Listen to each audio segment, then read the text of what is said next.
The autumn evening settled over Moonstone books like a familiar blanket, soft and gray. Emily Sanders moved through the narrow aisles, her fingertips trailing along worn spines as she made her final rounds. Outside, the street lamps flickered to life along the cobbled high street, casting warm pools of amber across the pavement. The coastal wind rattled the old shop windows, carrying with it the salt-sharp scent of the sea. She paused at the poetry section, straightening a collection of Yeats that had been pulled halfway from its shelf. The establishment felt larger when empty, the silence pressing against her chest. 3 customers today. Only 3. Her grandmother would have called it a quiet Tuesday, but Gran had never faced Amazon Prime or e-readers or the relentless march of progress that seemed determined to render places like this obsolete.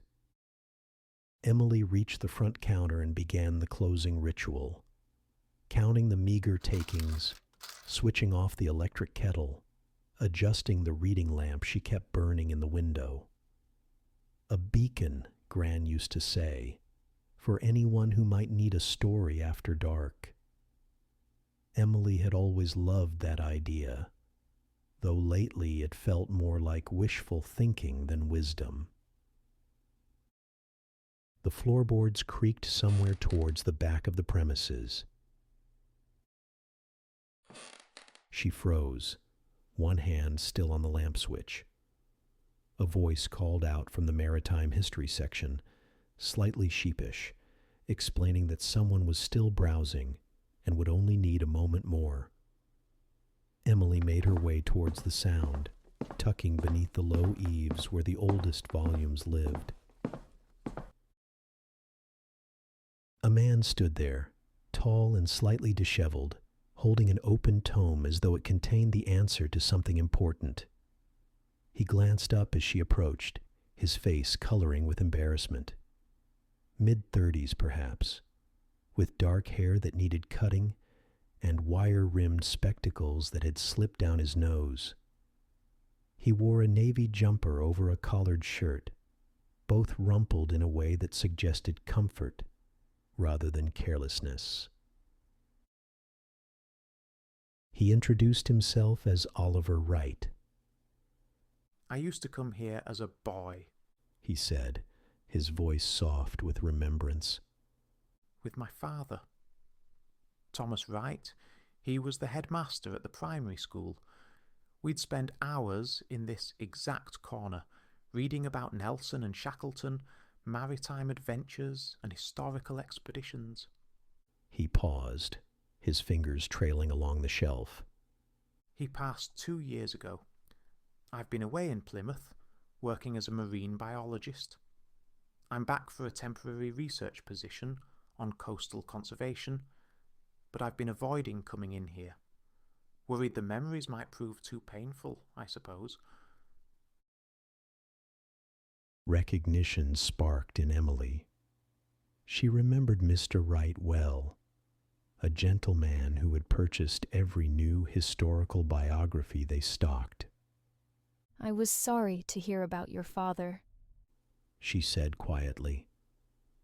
"He was a lovely man. It must have been difficult, staying away from a place that held such significance for you both." Oliver admitted that avoidance had not made things easier. Something about the late hour and the quiet intimacy of the empty establishment loosened the tension in his shoulders. When Emily offered him tea, suggesting he take his time finishing his browsing, relief washed visibly across his features. She prepared 2 mugs at the front counter, watching through the archway as Oliver moved slowly along the shelves. His fingers hovered over titles like a pianist over keys, a gesture that reminded her powerfully of her grandmother, who had touched volumes the same way, as though greeting old friends.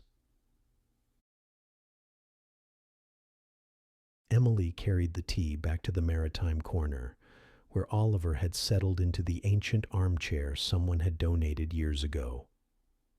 The velvet was threadbare, one spring poked through if you sat too far left. But he had found the safe spot naturally, as though his body remembered from childhood. They sat together in the dimming light, warming their hands on mismatched mugs. Outside, full darkness had fallen, and the establishment felt cocooned, separate from the world beyond its walls. Something about the hour, about the presence of this near stranger, who somehow was not, loosened the words Emily had been holding tight for months. She found herself confessing that the business was struggling, had been for quite some time. 3 customers that day, and 2 had only wanted directions to the car park. She admitted her fears about having to close the establishment her grandmother had built, about being the generation that failed to preserve a legacy spanning nearly 8 decades. Oliver listened without interruption, his expression thoughtful. When she finished, he spoke quietly about similar situations he'd witnessed. In Plymouth, a tiny independent cinema had faced closure until they transformed their approach. Instead of simply selling tickets, they had built community through themed evenings, director discussions, midnight showings of cult films. Now, membership had a waiting list. The principle, he suggested, might apply here as well. People craved connection and experience, not just products. They wanted places that felt real, not algorithms designed to extract money from their wallets. Emily wanted to believe him, but doubt sat heavy in her stomach. She would not know where to begin such a transformation. Oliver stood and returned to the shelf, pulling down the large format hardback he had been examining when she found him. Maritime Legends of the British Islands. The cover bore water stains, the spine had broken completely, and several pages hung loose. His father used to read passages from this very copy during their Saturday visits. He held the damaged volume carefully, explaining that proper restoration was not difficult, merely patient work. People loved watching old things being brought back to life. Perhaps she could offer workshops teaching basic repair techniques, or reading groups, author events, themed evenings that drew on the coastal location and rich maritime history surrounding them. The idea took root in Emily's mind, fragile as spun sugar. She possessed this incredible space filled with knowledge and stories. What if she transformed it from merely a retail establishment into a genuine community hub?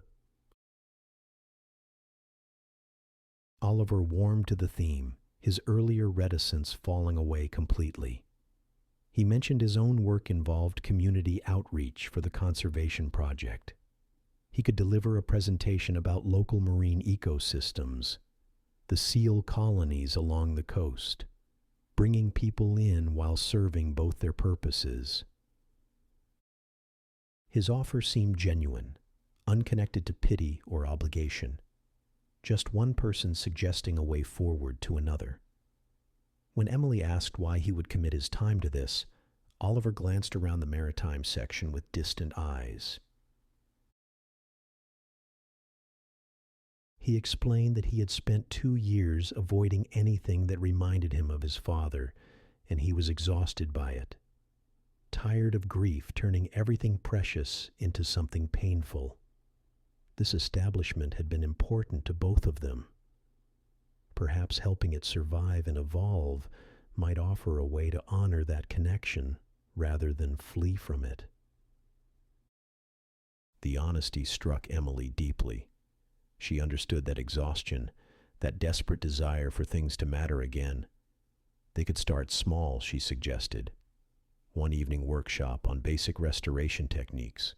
See if anyone actually attended. Oliver's certainty surprised her. He predicted people would come, explaining that he had walked past the establishment every single day for 3 weeks before finally entering. He suspected he was not the only person in town looking for an excuse to connect with something real. Emily felt something shifting inside her chest, a tiny crack in the wall of resignation she had been building brick by brick for months. She proposed they begin immediately, with the damaged volume Oliver held. Why not start the work that very evening? His smile transformed his features entirely. They moved to the front counter, where Emily retrieved her supply of bookbinding tools inherited from her grandmother. Needles, thread, archival adhesive, sheets of marbled end paper in jewel tones. Oliver laid the damaged tome carefully on the counter, and they both pulled up stools, bending over it like surgeons preparing for a delicate operation. Oliver assessed the damage methodically, identifying where the binding had separated, where signatures had come loose from their cords. Emily had watched her grandmother repair volumes countless times, but had never attempted it herself.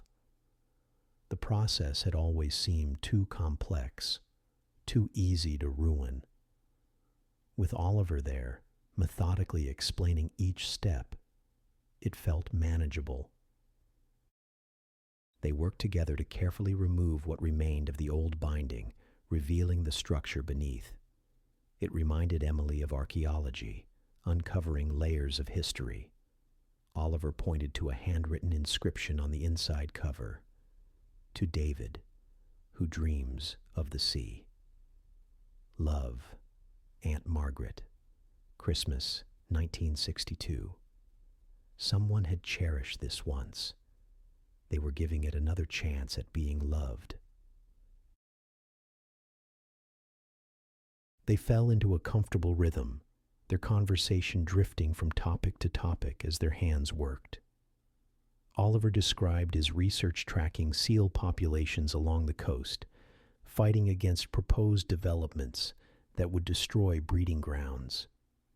His passion for the work was evident, his face animated in ways it had not been when discussing his father.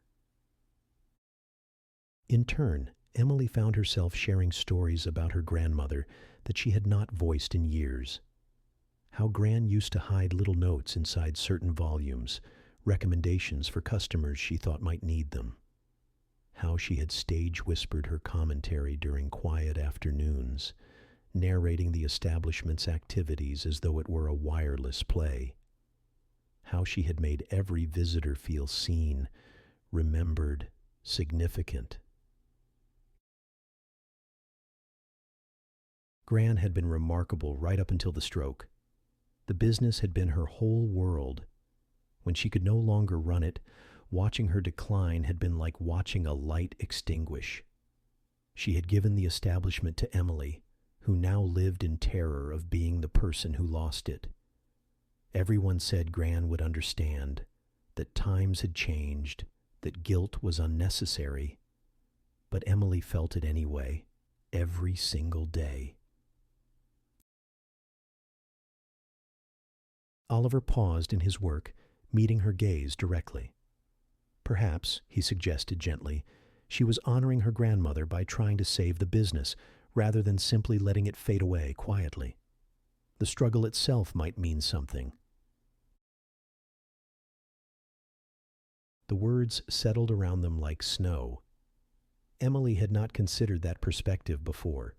She had been so focused on outcome, on success or failure, that she had forgotten there was value in the attempt itself. They returned to their work, the silence now companionable rather than awkward. Outside, the high street had emptied completely, the town settling into its nightly hibernation. Inside Moonstone Books, lamplight pooled golden on the counter, where two people bent over a damaged tome, their careful stitches pulling it back together page by page. An hour passed, then another. Oliver demonstrated how to apply adhesive to the new spine, how to position the repaired text block, how to press it flat beneath weights to dry. They cleaned their tools together, washing brushes in the small sink behind the counter, their sleeves rolled up and hands stained with glue. The volume would need to set overnight, but they had done it justice. David and Aunt Margaret would approve. Emily touched it gently, feeling absurdly proud of their accomplishment. She thanked Oliver for the idea, for the assistance, for reminding her why this mattered. He held her gaze for a moment, then admitted that she had done the same for him. He had been treating grief like something to endure alone, as though admitting he missed his father meant he had not moved on properly. Being here tonight, talking about him, working with their hands, it felt like remembering did not have to hurt quite so much. Emily understood completely. The establishment had been her grief too, in a way. The weight of inheritance, the fear of loss, the desperate clinging to something slipping through her fingers. But perhaps Oliver was right. Perhaps the point was not to preserve things exactly as they had been, frozen in amber. Perhaps the point was to let them evolve whilst keeping their heart intact. They spent another half hour sketching out plans for the first workshop, scribbling notes on receipt paper. Oliver would design a flyer she could post around town and share online. Emily would prepare basic supply kits and select some damaged volumes from her overstock for participants to work on. They would keep the first session small, perhaps 8 people maximum, and see how it went. By the time they finally locked up and stepped out onto the cobbled street, it was past midnight. The autumn air had turned properly cold, sharp enough to make Emily pull her cardigan tighter. Oliver walked her to her motor car, parked in the narrow lane behind the premises. He remarked that the evening had been unexpected. Emily surprised herself with the conviction in her voice when she replied that the best things usually were. A few hours ago she had been drowning in defeat. Now, standing in the cold darkness with this man who had stumbled back into a childhood haunt seeking connection, she felt something she had almost forgotten: possibility. Oliver promised to deliver the flyer designs the following afternoon. He also mentioned, somewhat tentatively, that he might pop by during normal business hours occasionally. Actually browse like a proper customer rather than lurking after closing time.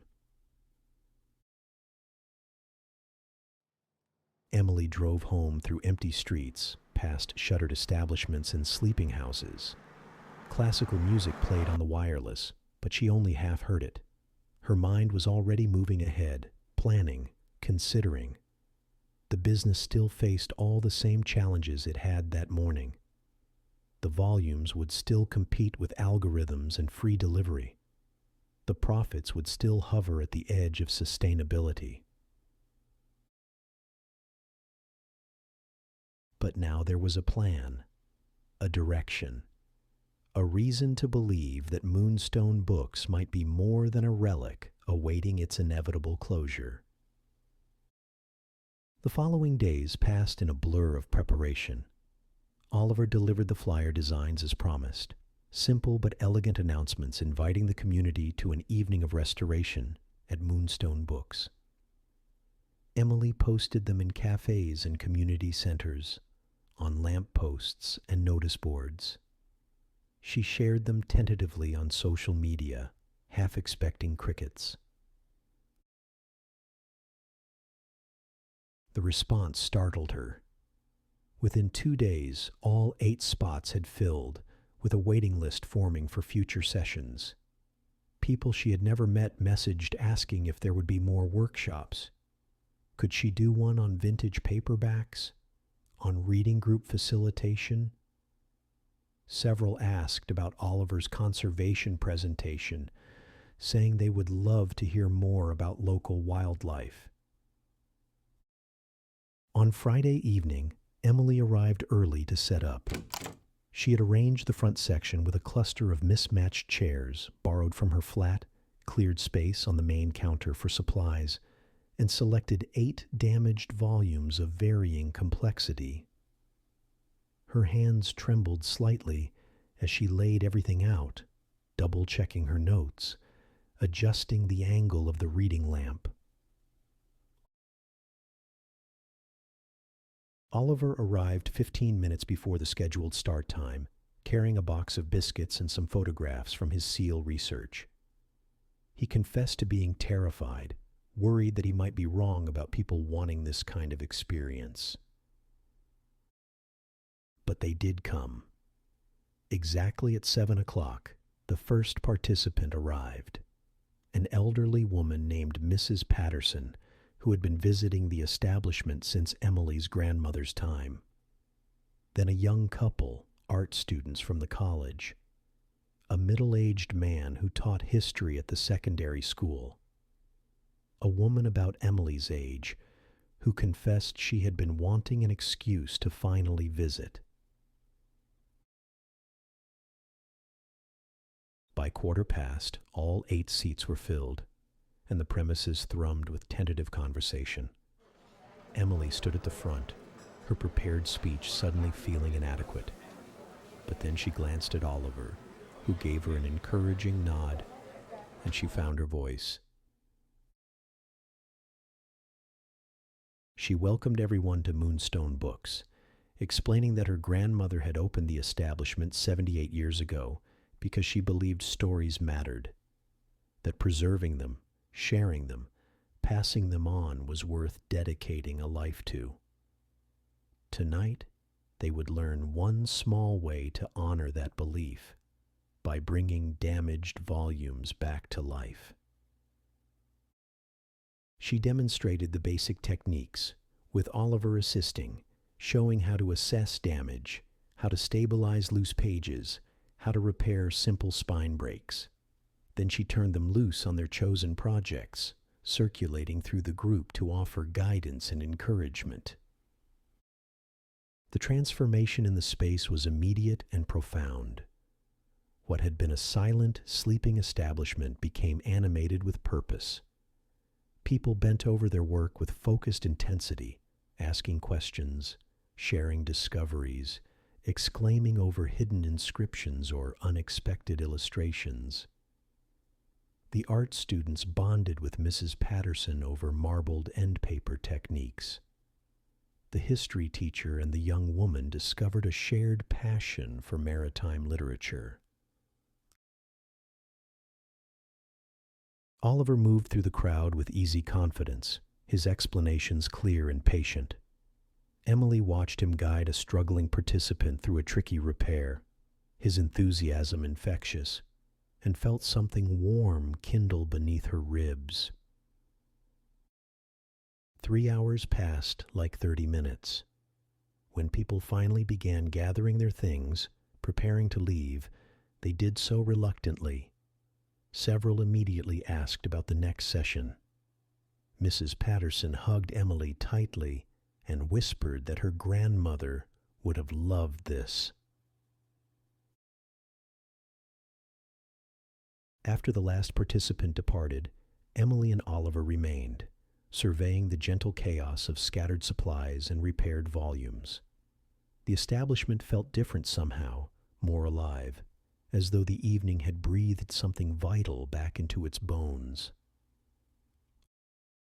Oliver broke the comfortable silence to ask for her thoughts. Emily turned to him, and all the gratitude and relief and unexpected joy of the evening welled up in her chest. She admitted that this might actually work, not save the business overnight, but give it a fighting chance. Oliver gestured around them, pointing out what had happened that evening. People connecting over craftsmanship and stories, learning something real with their hands, building community. That was what her grandmother had created, was it not? Not merely a retail establishment, but a gathering place for anyone who needed one. He was right. Emily had been so fixated on survival, on profit margins and footfall statistics, that she had lost sight of the fundamental thing that made Moonstone Books matter. It was not the inventory, or the building, or even the legacy. It was the space it held for connection, for slowing down, for the patient work of preservation and care. She thanked him quietly for getting lost in the maritime section that first night, for staying late, for all of this. Oliver smiled, that warm, transformative expression that had first caught her attention. He thanked her in return for not throwing him out when she had found him lurking in the corner like some sort of literary burglar. They laughed together, easy and genuine, and began tidying up the scattered supplies. As they worked, they planned the next session, discussing other workshops they might offer, other ways to draw people in and keep them coming back. Oliver mentioned the conservation presentation he had promised, suggesting they pair it with a display of maritime volumes from the establishment's collection. Emily suggested a summer reading series in the small courtyard behind the premises. The future unfurled before them, not certain but possible, not guaranteed but worth pursuing. When everything was finally cleared away and the premises restored to order, they stood together at the front door. Outside, the high street lay quiet beneath its street lamps, the autumn night cool and clear. Oliver confirmed he would return the same time next week. Emily reminded him with mock severity that he could arrive during business hours occasionally and actually purchase something. He paused on the threshold, then added quietly that he was glad he had finally entered, even if it had taken 3 weeks of walking past. Emily replied simply that she was glad he had stayed. She watched him walk away down the cobbled street, his hands in his pockets, and his collar turned up against the cold. Then she locked the door and switched off the lights, leaving only the reading lamp burning in the window. A beacon for anyone who might need a story after dark. As she drove home, the town sleeping around her, Emily thought of her grandmother. Of all the evenings Gran had closed up just like this, carrying forward the faith that what they did mattered, that stories and connection and community were worth preserving against all odds. The business might still fail. The challenges had not vanished and success remained uncertain. But tonight, for the first time in months, Emily felt something she had almost given up on. Hope. Not the naive kind that ignores reality, but the stubborn, determined kind that chooses to try anyway. The kind her grandmother had embodied when she had opened a bookshop in a country still rebuilding from war. Moonstone Books would endure, not by staying frozen in time, but by evolving whilst keeping its heart intact. By being what people needed, not merely a retail establishment, but a sanctuary, a place where damaged things could be made whole again, where strangers could become friends over patient work and shared passion, where stories continued to matter in an age that sometimes seemed determined to forget their worth. And perhaps along the way, two people who had been avoiding their grief might find something unexpected, not a solution or an ending, but a beginning.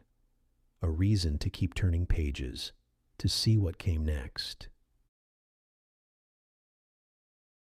Emily parked outside her flat and sat for a moment in the quiet motor car, a small smile playing at her lips. Tomorrow she would wake early and open as always, but now there would be workshops to plan, community to nurture, connections to foster. The work ahead was daunting, but she would not face it alone. And somehow, impossibly, that made all the difference. She climbed out into the cold night air and looked up at the stars scattered across the October sky. Somewhere up there, she liked to imagine her grandmother was smiling. She whispered a promise to the darkness that they would keep the light burning. And then she went inside, already thinking of tomorrow.